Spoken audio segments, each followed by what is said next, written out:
which back then I didn't know much about, but now we know a lot more about.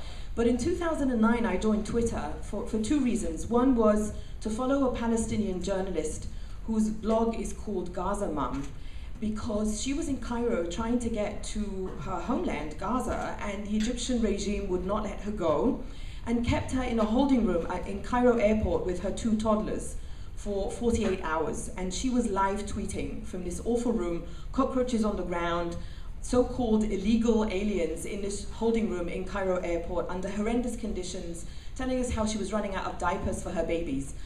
And the other person who was my inspiration to join Twitter is an Egyptian blogger called Abbas, who has become renowned for, as early back as 2006, posting videos online of Egyptian police brutality.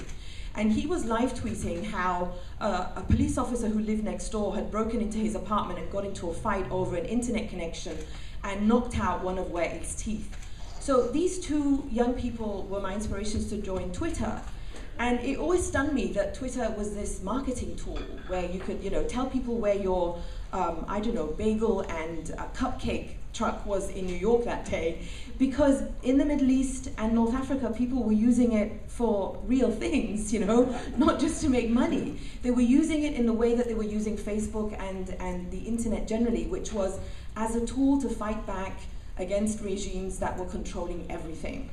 And that's where Tunisia and Egypt come in, because what has been happening in the region over the past few months is the coming together of all these things, and essentially the empowerment, and we've been hearing about we, but what's happened in the Middle East and North Africa is I. Because what young people discovered by going online and what was reawakened in them is the power of I.